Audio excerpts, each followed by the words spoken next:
there are two pieces that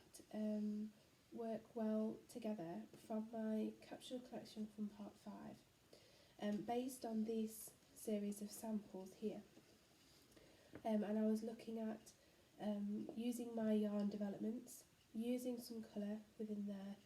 and all based upon the Dior dress, which was my archive piece to look at for part 5, and based upon my observational drawings,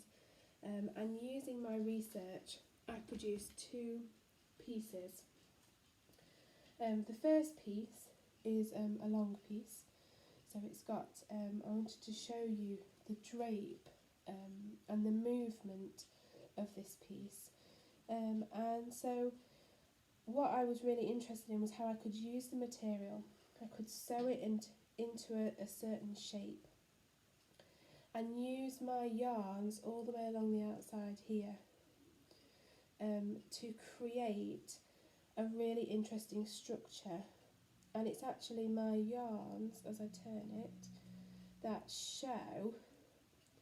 and create the ruffle effect that I saw in my drawings. It's very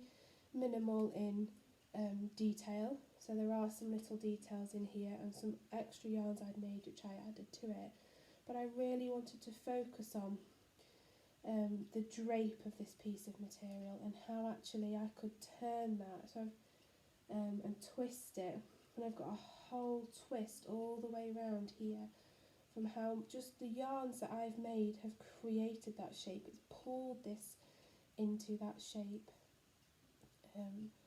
and you can see that there, and it reminded me very much of my drawings from earlier on in the part of the course.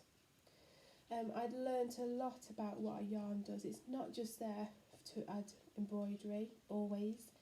but it can join, it can shape, it can structure a piece, and that's exactly what interested me here in this piece that I've created. And as my drawing developed throughout this part of the course, and I added in my research element, my drawings became much more fragmented, much more broken, and I began to think, what would that piece look like if it had become broken and turned into fragments?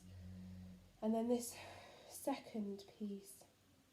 came, and again made through yarns, made through single pieces that are stitched together a little bit, so joined together a little bit more, but it's got a really open structure. And again, I was interested in how these yarns pull this shape and pull the open elements of the piece and create this movement that's happening here, and how that if I twisted my yarns and how I woven them through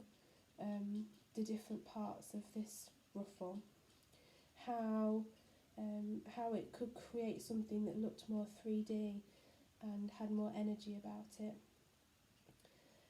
So both parts of the course here, from yarn making and sample making, and into my capsule collection, really inspired me with these two pieces to see how could that affect the structure of my pieces.